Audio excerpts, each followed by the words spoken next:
नमस्कार, मैं doctor Preeti Singh, Devi women and child hospital Raipur से।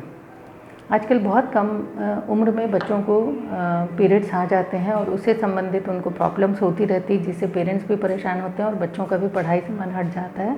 उनको समझ में नहीं आता है कि हो क्या रहा है उनके साथ। तो सबसे पहले तो मैं आपको सामान्य क्या है, असामान्य क्या है और मानसिक रूप से बच्चे को उसके लिए कैसे तैयार करें, ये मैं आपको बताना चाहूँगी।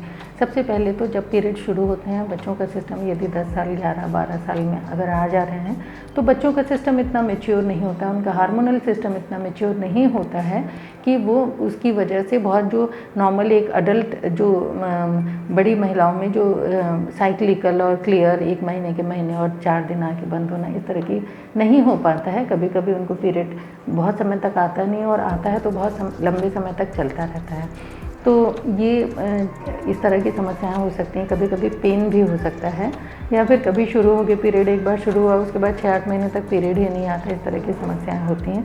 ऐसा कुछ होता है तो यदि कोई चीज़ बार बार हो रही है तो आप अपने डॉक्टर को बताइए।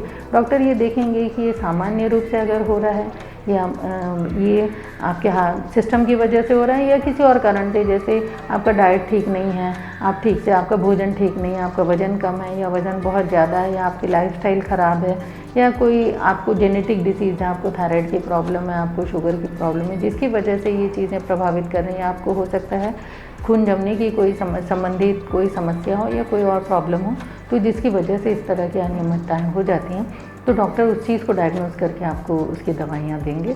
अगर कोई भी प्रॉब्लम नहीं है तो डॉक्टर आपको बताएंगे कि किस तरह, अगर लंबे समय तक ये पीरियड नहीं आया तो कौन सी दवाई, सिंपल दवाइयाँ ली जा सकती हैं जिससे आपको कम से कम महीने 1.5 महीने में पीरियड आता रहे और जो बहुत ज़्यादा ना आए।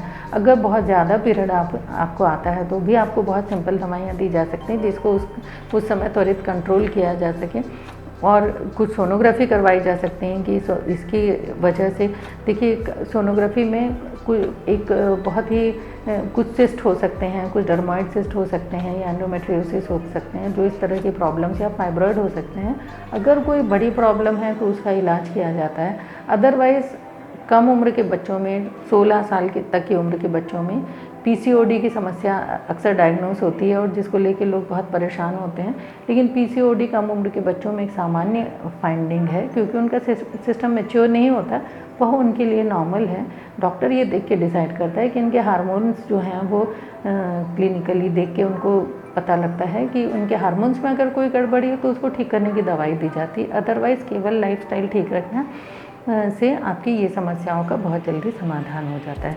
अगर 16 साल के बाद भी इस तरह की समस्याएं अगर लगातार बनी हुई हैं तो फिर कुछ ज़्यादा दवाइयाँ देने की आवश्यकता होती है। अदरवाइज़ धीरे से ये सिस्टम अपने आप को वो ठीक हो जाता है। इसलिए थोड़ा बच्चे को इमोशनल सपोर्ट और उनको इमीडिएट मेडिसिन उनके बैग में हमेशा डाल के रखिए, ताकि कभी किसी भी तरह का दर्द या ज़्यादा ब्लीडिंग होने पे वो अपने टीचर से या किसी भी जगह, स्कूल में है या किसी भी जगह है, तो वो दवाइयाँ, सुरक्षित दवाइयाँ वो लेके उस समय उनको परेशानी ना हो। तो ये दवाइयाँ आपके डॉक्टर आपको बताते हैं, वो आप सुरक्षित ले सकते हैं, और ताकि बच्चा पढ़ाई में या दूसरी जो अपनी करिकुलर एक्टिविटीज़ में अपना ध्यान फोकस कर सके, जब उसको पता हो कि ये चीज़ सामान्य है।